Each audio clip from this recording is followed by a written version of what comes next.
Bom dia, queridas amigas, queridos amigos. Esse é o canal Resistentes. Eu sou Eduardo Moreira. Hoje é dia 27 de agosto de 2019.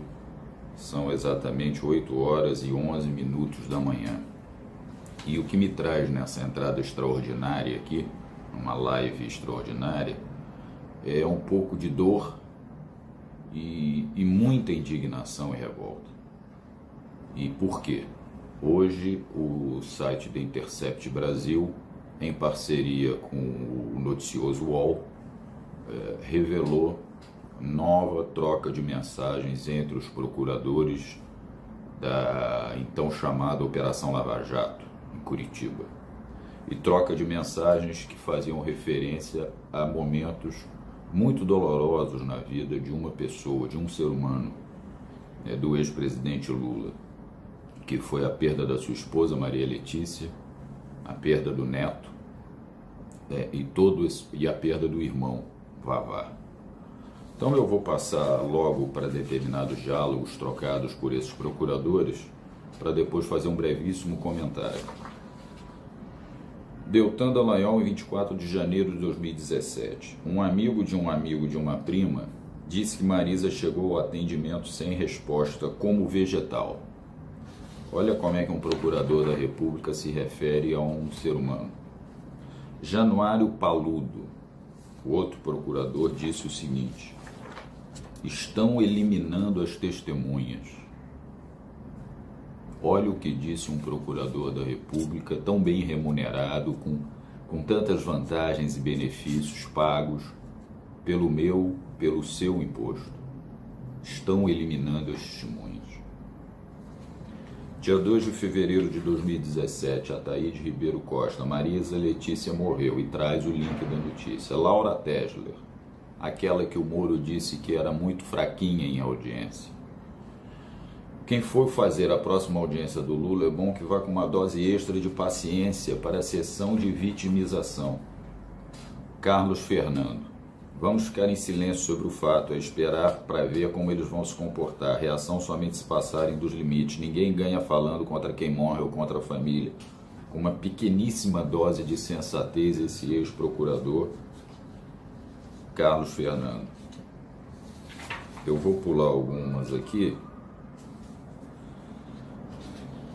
Carlos Fernando disse em 4 de fevereiro de 2017, traz o link de uma notícia de Mônica Bergamo dizendo que Marisa vivia em agonia permanente desde busca em sua casa, segundo relatos. Laura Tesler comenta: ridículo, uma carne mais salgada já seria suficiente para subir a pressão, ou a descoberta de um dos milhares de humilhantes pulos de cerca do Lula.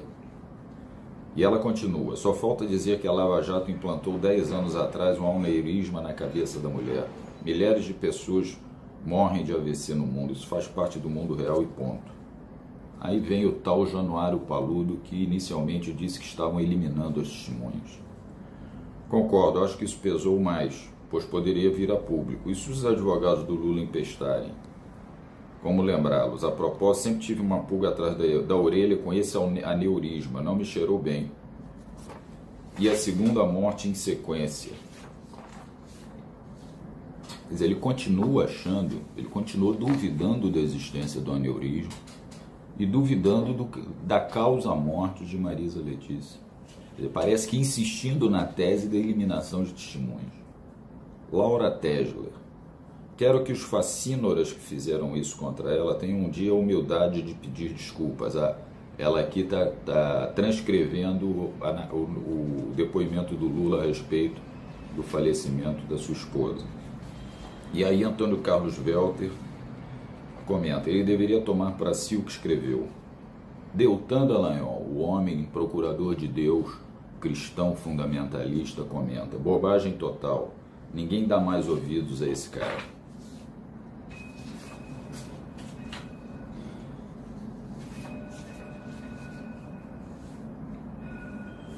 E aí me parece que já a gente vai pular um pouco o tempo e falece o irmão de Lula. Deltan Dallagnol, ele vai pedir para ir ao enterro. Se for, será um tumulto imenso. Ataúde Ribeiro Costa. Mas se não for, vai ser uma gritaria, um prato cheio para a ONU. Orlando Martello, petição de Lula, acho uma temeridade ele sair. Não é um preso comum, vai acontecer o que aconteceu na prisão. Diogo Castor, eu acho que tem que deixar sair. É muito grave você não poder enterrar um irmão, mas enfim, respeito opiniões contrárias. Esse Diogo Castor, que já foi pego enrolado na Operação Lava Jato, que ele tinha um irmão que era advogado de defesa de alguns denunciados pela própria operação, pelo menos nesse episódio demonstrou um mínimo de humanidade. Ataíde Ribeiro Costa, eu também acho que tem que autorizar a saída. Ou como disse um de nós, leva o morto lá na Polícia Federal. Orlando Martello, é muito grave praticar um crime que recomende regime fechado, mas o problema é outro, precisa de um batalhão para fazer a segurança dele. A militância vai abraçá-lo e não deixar ele voltar. Se houver insistência em trazê-lo de volta, vai dar ruim. Diogo Castor, entendo as ponderações, considero razoáveis, mas mesmo assim não acho que ele possa ser penalizado por causa disso, sendo que a lei prevê que todos os presos em regime fechado têm esse direito. Quer dizer, esse procurador parece que é o único, com uma pequena dose de humanidade, que o único que quer seguir a lei, que a lei permite e prevê a saída de presos em regime fechado para enterrarem seus familiares. Orlando Martello, 3, 4, 10 agentes não trarão de volta. Aí que mora o perigo, caso insisto em fazer cumprir a lei. Um procurador da República chamado Orlando Martello, discutindo com outros procuradores, porque esses outros, no caso só do tal do Diogo Castor, insistem em cumprir a lei. E ele é contra o cumprimento da lei, um procurador da República. Januário Paludo, em 29 de janeiro de 2019. Aí ele coloca a petição me parece que do presidente Lula pedindo para ver o irmão.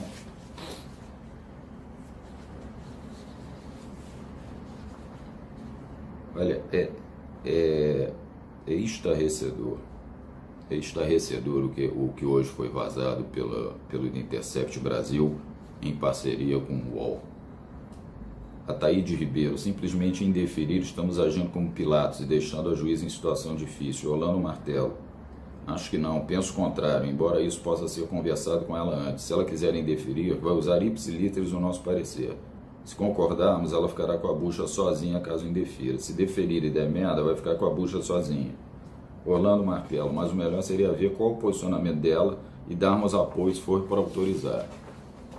Antônio Carlos Welter, eu acho que ele tem direito a ir, mas não tem como. É o Estado é que tem que garantir a ida e a vinda do preso. Januário Paludo, o safado só queria passear e o Welter com pena. Eu vou repetir. Antônio Carlos Welter, às 22h18. Eu acho que ele tem direito a ir, mas não tem como. Às 23h36, Januário Paludo. O safado só queria passear e o Welter com pena. Eu acho que não precisa nem de comentário. Jerusa Viesili. Vamos apanhar muito por causa disso. Laura Tesler. O foco está em Brumadinho. Logo passa muito mimimi. E aqui a notícia da morte do neto do ex-presidente Lula. Jerusa Viesili, preparem para a nova novela de ida ao velório. Ataíde Ribeiro, putz, no meio do carnaval. Deltan Dallagnol, tem que fazer igual o Toffoli deu. Orlando Martello, eu disse, amanhã morre o filho e vamos ter mais problemas. O neto é mesmo que filho, também acho que, já que tem a decisão do Toffoli como parâmetro, tem que ir nessa esteira. O Toffoli, quando do falecimento do irmão Vavá, determinou que o corpo fosse, se eu não me engano, para uma unidade militar e que o presidente Lula pudesse ver o irmão fazer a sua despedida, sem levar celular, sem nada, o que por fim inviabilizou que o ex-presidente Lula pudesse se despedir do seu irmão. Então, o Orlando Martello e Deltan Dallagnol defendendo que, na verdade, fizessem que nem o Toffoli fez naquele momento e deferissem em parte, de modo a, no final das contas, inviabilizar a presença do ex-presidente Lula no sepultamento do neto. E aí Deltan coloca a notícia: Lula dá adeus a Neto. Depois coloca outra notícia: Gilmar liga e Lula reage aos prantos. Robertson: estratégia para se humanizar como se isso fosse possível no caso dele, risos. Deltan: não, estratégia para ampliar a base na esquerda, que é sua aliada desde a questão da execução provisória, ele pensa no Senado. Jerusa Viacili: GM, Gilmar Mendes não dá ponto sem nó. Monique Schecker: fez discurso político travestido de despedida em pleno enterro do Neto. Gastos públicos altíssimos para o traslado. Reclamação do policial que fez a escolta. Vão vendo. Bom, minha gente, esses são os trechos das mensagens trocadas entre procuradores nesses 3 momentos de imensa dor de qualquer ser humano: a perda da esposa, a perda de um irmão e a perda de um neto. E vejam os comentários dos procuradores, o que revela muita indignação da minha parte. Eu peço desculpa por estar trazendo tão cedo uma notícia como essa e estar fazendo esse comentário. É de indignar que os nossos impostos paguem altos salários e benefícios fora, muitas vezes muito acima do teto constitucional, para pessoas como essas aqui. Pessoas como essas, que não têm a menor dignidade, que não são pessoas humanas, que fazem traço do falecimento de familiares e que demonstram que, na verdade, eles não tratavam o ex-presidente Lula como um réu, tratavam como um inimigo a ser eliminado, a ser destruído, ele e os seus familiares. Essa era a Operação Lava Jato contra o ex-presidente Lula, de cunho e de natureza exclusivamente política, como o canal já em diversas oportunidades colocou, mas muito mais do que isso.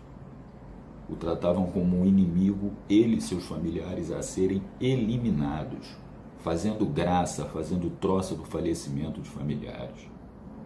Isso é muito grave. E o que é pior? Vocês acham que o presidente da República, que foi eleito em 2018 com base numa fraude evidente, já confirmada pela Vaza Jato, pelo Intercept Brasil, quando impediram a entrevista de Lula, quando torceram pela eleição de Bolsonaro, fizeram de tudo, deram palestras privadas, o senhor Deltan Dallagnol na XP, meses antes da eleição, para traçar as estratégias da Operação Lava Jato com vistas à eleição de 2018. Tudo o que já foi revelado, que demonstra claramente o viés político-eleitoral da operação e a fraude da eleição para presidente da República em 2018. E por que isso? Porque essas pessoas estão se revelando terem o mesmo perfil do presidente da República eleito. Muita gente ainda fica surpresa, chocada, com inúmeras manifestações do atual presidente que demonstra não ter a menor humanidade, ele é anti-humano, ele não tem empatia, ele não tem carinho, ele só quer proteger os filhos dele. Com filé mignon é para os filhos, para o resto é brutalidade, é violência, é bala na cabeça, é eliminação de direitos. Mas, infelizmente, parte da sociedade brasileira pensa e age exatamente como o atual presidente. O que nós vimos e o que foi revelado por esses diálogos deixa absolutamente cristalino que esses procuradores da República, repito, ocupantes do mais alto nível dos cargos públicos no Brasil, recebendo muitas vezes, muitos deles, acima do teto constitucional, se você somar salários com benefícios, demonstram não ter qualquer empatia, qualquer humanidade, a vaidade, a arrogância, a falta de preparo, a falta de humildade, falta de se colocar no lugar do outro. É lamentável, é lamentável. o Supremo Tribunal deveria, há muito tempo, ter agido contra figuras assim. E vamos ficar esperando até quando? Vamos esperar até quando que algo seja feito?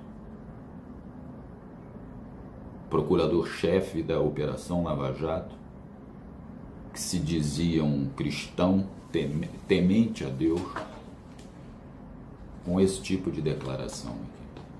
É a hipocrisia no seu grau mais cristalino, mais expresso. São hipócritas. É isso, pessoal, com muita indignação, eu vou ficando por aqui e nós voltamos a qualquer momento com alguma entrada extraordinária.